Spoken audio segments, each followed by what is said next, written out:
Welcome to Haunting History, the podcast that reaches back into the past for the events that shocked everyone. Tales of true crime, mystery, and the macabre.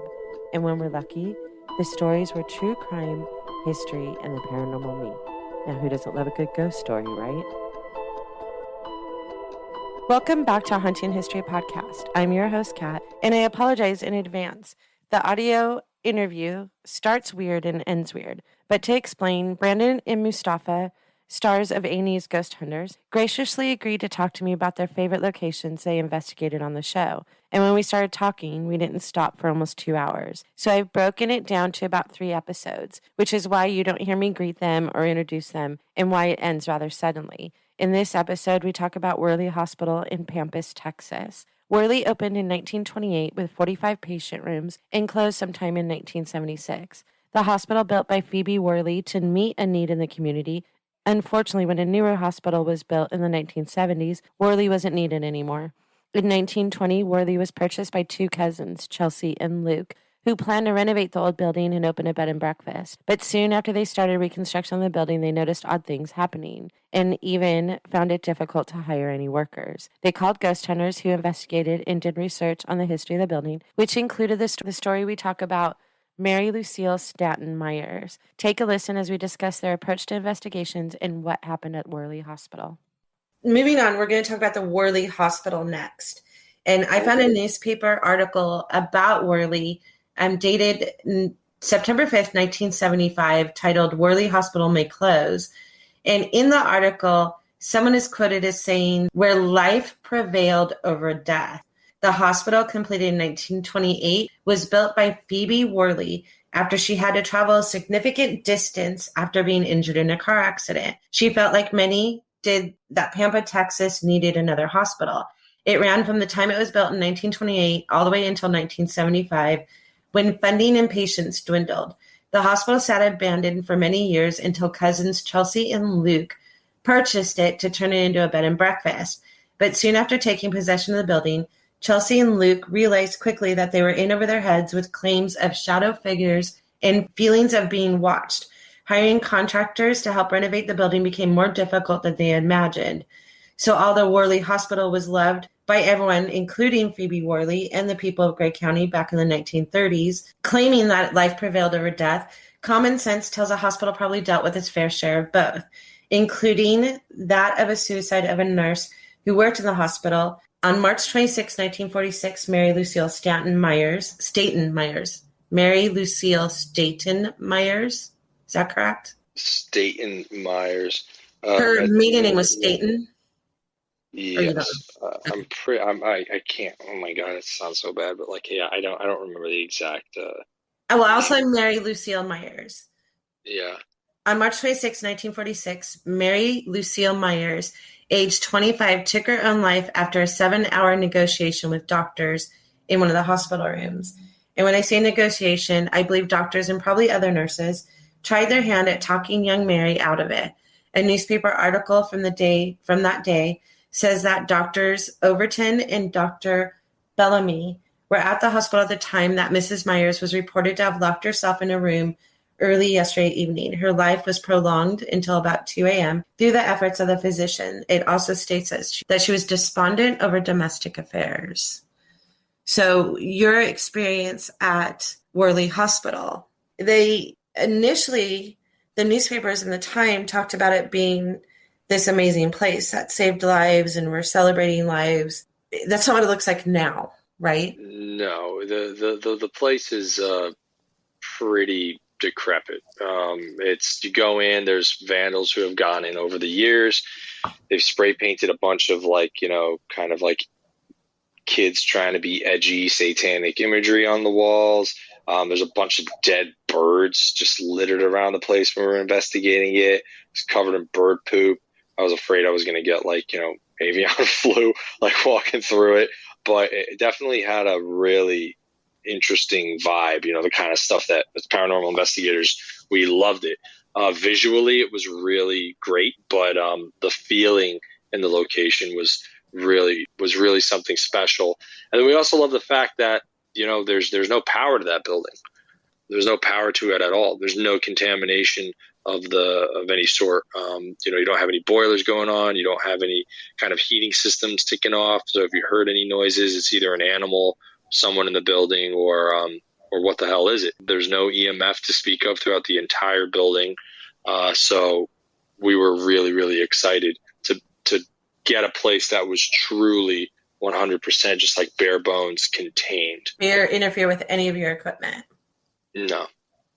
How were Chelsea and Luke? Were they reliable sources of information of the activities inside the building? I think, the way my mind works every time I go into investigation is I just try to interview people, I'll listen to what they say, I listen to their claims, and I always just kind of always distrust people. Maybe it's just an East Coast thing or where I'm from, but like I always just kind of think like, all right, like these are your claims. I get maybe you believe them, maybe you believe that it happened, but I always, especially when the TV elements involved, I'm always kind of dubious as to like why people want to get their places investigated. But the location at Worley Hospital, in Pampa, is a really interesting history. It's a boom town. The hospital was built out of a very, very personal need. I mean, Phoebe Ann Worley, who established the hospital, her husband died. And from all accounts, they had a really great relationship. They ran a farm together, and she had kids to provide for. And they were lucky enough to have oil on their property, and they were able to be successful and care for themselves. But she helped run that ranch right after he died, and she wanted to build a hospital anyway. Had a hospital been closer, her husband may have survived. Well, same with her too. I read that she got in a car accident and had to travel a significant distance. So that was one of her motivations also for building the hospital. The hospital is built for an amazing reason, and I'm sure there were celebrations of births there and people surviving. So like it doesn't have a dark, dark history is basically what I was saying. I just don't, in general, the building doesn't have a dark history, but I've always been a believer, and I think someone said this in your episode too, that hospitals have high emotions. Mm-hmm. So things can be left behind in hospitals. Do you feel that way too? Yeah. I mean, you think about a hospital, it's a place of birth, sickness, and death, and, there's going to be a lot left behind in places like that. But I will say, maybe the hospital as a whole didn't have a dark history, but the very specific story of Mary Lucille Myers definitely left a stain on that building in some capacity. And I think that story within itself is, the basis for the phenomena that is taking place at Worley Hospital. And that's something that, was a very personal case for us, something that was yet another breakthrough when it came to understanding, the mechanics behind communicating and communication, and really approaching the investigation from a delicate standpoint, and not just going into a place and letting those surroundings in the state of Worley Hospital's condition today enhance or take us in a direction in the investigation that was really not the case. So we had to look at it from a very human standpoint, from a very personal standpoint, and I think we had some really great results. Well, you were very careful about bringing up her cause of death. Like when you I noticed in the episode, and maybe I'm getting this because I've started reading your book and you guys talk about Mary Myers a lot in your book. You guys tended to be careful about your approach before you even determined that you were most likely talking to Mary.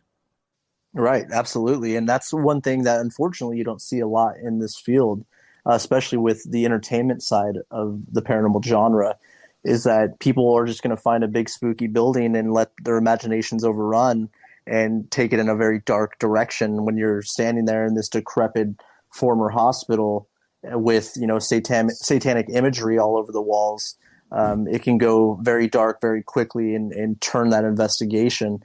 But when we think about it from a purely human standpoint in the story of Mary Lucille Myers, you have to approach that delicately, and you have to approach that from a space of kindness and trying to understand what life was like for this person in this very weak moment that she had. And that's something we take a lot of pride in, and something that I think that, hopefully other people will model their research. For people who haven't watched this show, there was a portion of the episode at the hospital where you and Brandon were asking questions and getting responses, and the equipment that you were using when you initially started doing that was what is it called? Where the EDI Plus. You were using the one where it senses people around you. What is it like? We have it in front of our house. You turn on light bulbs. Why am I can't? Motion. You initially started with the motion detector, and we're getting responses from that. But then you moved into other types of equipment during that conversation. Yeah. No. So the methodology, I think, really needs to be stated. And I'm glad you brought up the fact that we didn't jump the gun and immediately go to try to see if it was Mary Lucille Myers. And yeah, her maiden name is Staten. I went back and checked the book. Yeah, I'm mad at myself because I went down a rabbit hole with her and did all her ancestry. And then I was like, today when I was writing it down, I was like, oh shoot, where did I leave that? So thank you for doing that. Yeah. She was only 25. She had just recently been married when this happened. Yeah. So we see a story like Mary's, and immediately that's the narrative that we want to go with. But when you go into an investigation, you have to start with a very wide net, and then you narrow it down. But night one of the investigation, Brandon and I are investigating the first floor, and he captures almost like errantly on his body camera this shadow figure. We kind of felt like that there was something watching us, or there was someone who's kind of timid or tentative to interact, but there was somebody there. It always felt like it's just in the other room or it's just down the hall, and we just couldn't really interact. And then Brandon has this amazing find on his body camera. So then night two, we get all the teams in there, and then Brandon and I are on the second floor. And a lot of times in investigations, I would always kind of like, I think I'd see something and I just kind of be like, nah, like, you don't want to look like a dungo, just like going and running after stuff. It's like a very kind of like, shallow thing. But this time I'd sworn I'd seen something to my left, and I just said, you know what, I'm just going to go. Like, I'm just going to walk into the room, and I felt bad because I was like, Brandon and I were going down something, and I kind of curbed that, and I go into this room and holding the EDI plus, and we start detecting EMF. EMF starts going off on the EDI plus. And then we ask if there's anybody there. If someone is there, can you please interact with this device? We think that you just set this off. It goes off again. Okay. So we start going down that line of questioning until we finally get down to asking if somebody's there, again, asking control questions, asking like, identity, like an identifier. Are you a woman? EMF goes off. Are you a man? It doesn't. Okay, we're going to ask you again. Are you a woman? Goes off. So we did that until we narrowed it down to basically somebody who worked in the hospital, and then their occupation. And then at that point, once it was like woman, Brandon and I kind of looked at each other. We're like, we know where we're going with this. We know the story of Mary. And it almost felt like it was like too good to be true. And I was just kind of like riding that high because it's like, here's this very intriguing story. And we said to ourselves, and Brandon said it, like, we've had many conversations. It's like, if anybody's there, it's Mary. Like, if anybody's there, it's Mary. And we narrowed it down to it being a surgical nurse. Then we asked whoever was there to go up and interact with our friends. And it was Grant, Kristen, and Rochelle, who are on the third floor above us. Hey, they have a similar device. Can you go and interact with them and their device? And they start getting stuff on their EDI. And then they, to quote, send Mary back down to us. And then that's when our motion detector started to go off. Oh, okay. The show condensed everything into, I think, like a minute and 40 seconds. Our interactions were probably, Brandon, what would you say, like almost close to a half hour? Like yeah. Between 25 minutes to a half hour of back and forth, back and forth, back and forth. That conversation with Mary, the best sort of like interaction you've ever had with anyone, or just because you are you're certain who it was? Is that what made it such a thing for you guys? The fact that your equipment was doing this, or that it was, you could connect it with an actual person who lived there and died there? Well, first and foremost, I mean, we've had success with sessions very similar to what we had at Worley Hospital and places like the Athenaeum in Indianapolis. We've had successful sessions like this in the past, but this is what the research is all about. It's not us going into a location, oh yeah, it's haunted. Yeah, we don't know what's really happening, but we could say it's haunted. We can't really do that. It all comes down to the basic fundamentals and methodology in the research, right? And once we're able to actually start to collect data associated with this line of questioning is when we have something special. And that really is what happens at Worley Hospital. But no, it's not the first time we've had very pinpointed questions answered and really put a face to the possible, haunting. That's something we strive for in every investigation, because if we believe what we're dealing with is the possible life after death and the consciousness of a person that's retained, after the person's physical body has died, that's something we're always striving for, is to make it human, to make it, real, to make it realistic. But Worley Hospital was something unbelievable. And once we started having these amazing answers, this back and forth and this line of questioning through the motion detector. So now not only do we begin that session with the EDI plus, having these EMF hits with the question and answers, which there shouldn't have been any. We did baseline sweeps of that entire building, and there was no EMF at all. So how that was happening is, interesting to begin with. But now we have a correlating device with the motion detector, where now we're having multiple devices with this same question and answer session, that makes it that much more intriguing and special. And not only did we have the correlation with EDI plus the motion detector, but we also were collecting significant EVP in response to our questions at the same time this motion detector was answering as well. Mm-hmm. I was hoping you would use the line from your book that I texted you, where I said I don't even have to read like another line, or it's already my favorite book. Do you know what I'm talking about? Yeah, I do. I don't have that on my phone right now, but I do remember. In your book, you said, join us as we connect history and science to uncover the elements of a haunting. And that, like what you're talking about with Mary, is that you had scientific data that you were able to collect on equipment at the same time that you were basically exactly what you just said, connecting history with science. Is that you knew exactly who you were talking to that entire time. And so I don't know, I feel like out of all the episodes that I watched in this, what we're talking about is not supposed to be about ghost hunters. It's supposed to be about the experience that you guys have had, the experiences that you guys have had. But I feel like watching all the episodes that I did, because I don't have any other frame of reference to see what other things you guys have done, that line in your book is defined in that moment. Do you agree? Absolutely. It very much is. And, also, in the book, we have those moments, kind of peppered in throughout. But this moment was huge for, our research. And you got to keep in mind, when we go in, when we say, connecting history with science to, uncover the elements of a haunting, we're not kidding. We have very much implemented, a strict methodology, protocol standards. We follow these very, rigorously.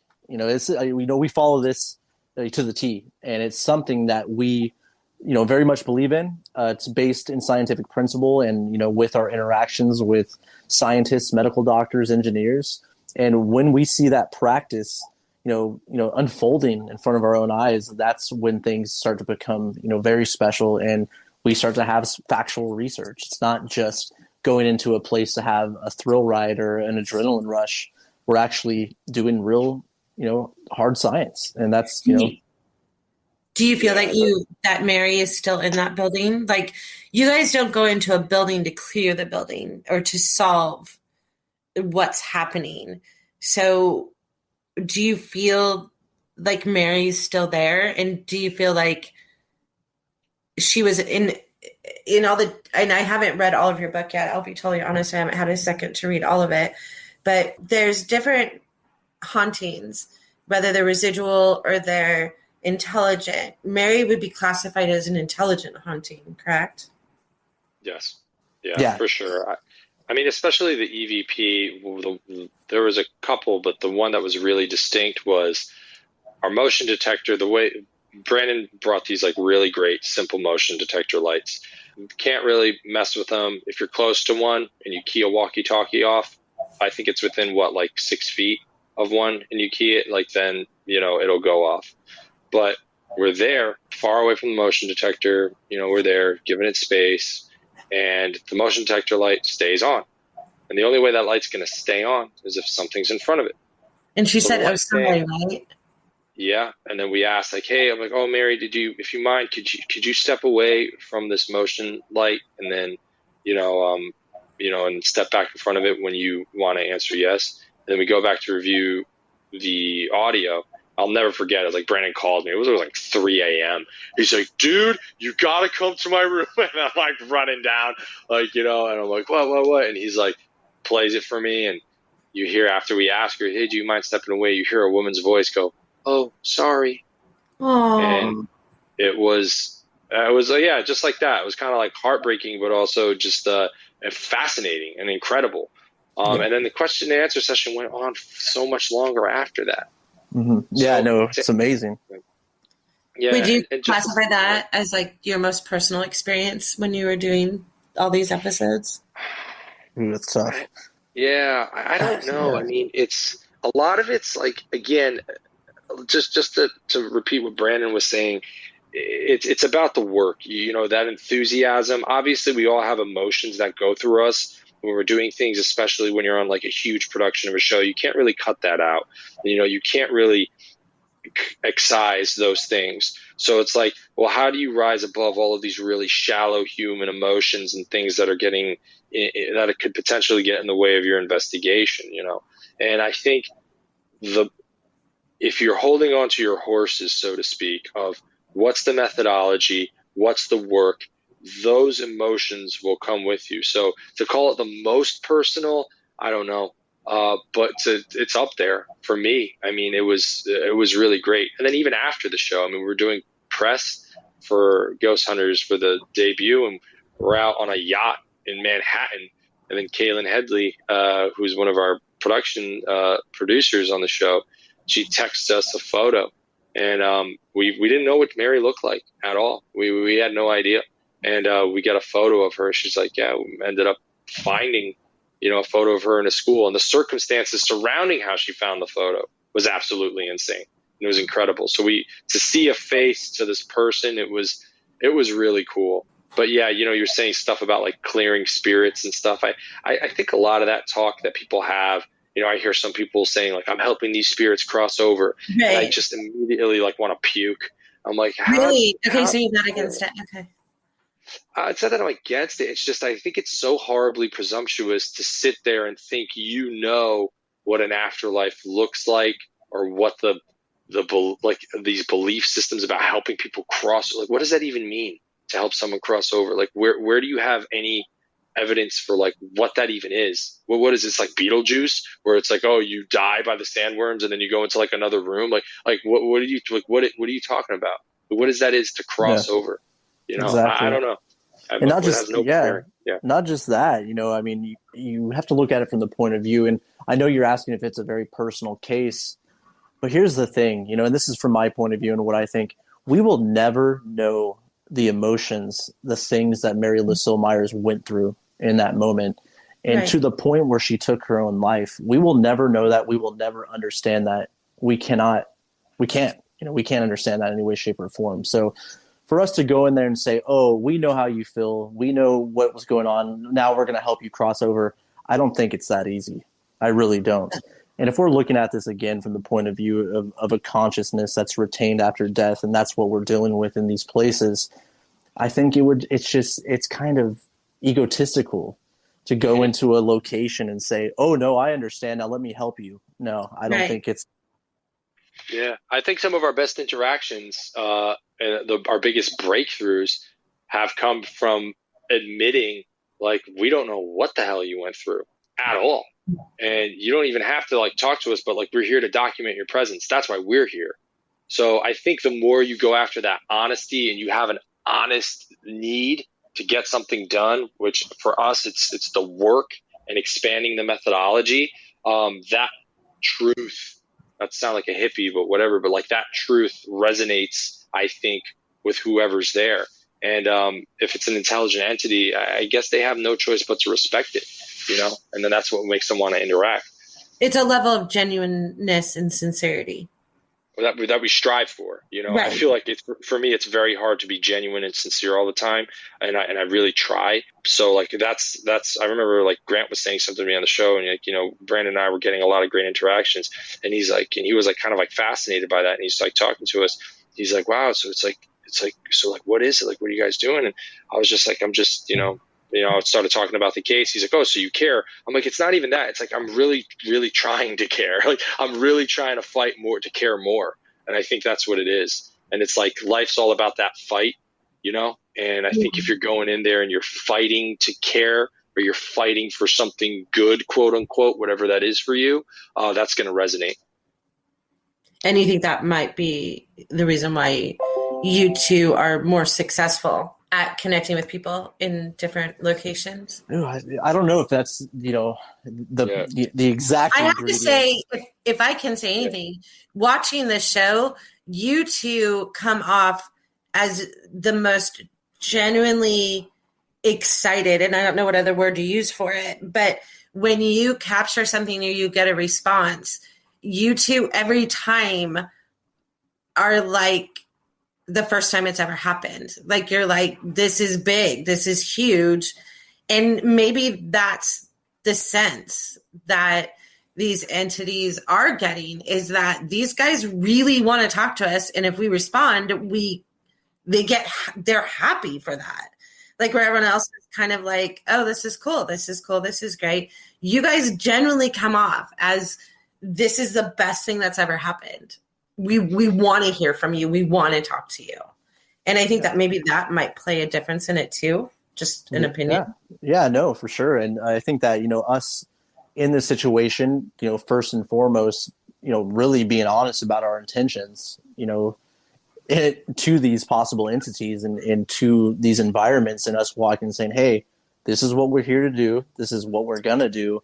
We would love to speak with you and, learn your story, learn about you. And I think that helps. And I think it goes a long way. And I to talk about, we talked about the Athenaeum a little bit and how we had, very similar interactions with putting a face and history to the activity. We did that as well at the Worley Hospital, but we also did that at the Glen House in Cape Girardeau, where we walked in and we really pinpointed that one. And it is such an amazing thing to do when it comes to, the field and this type of research, is to walk in, like you said, connecting history with science, and to really have something that's legitimate, to really have factual data and empirical evidence, and to really understand that, hey, look, these are the people that we're most likely dealing with here. And this is that story. And this is where it falls within, our methodology protocol and classification system. And again, it's just. And Worley Hospital was just kind of the place where it all came together, for sure.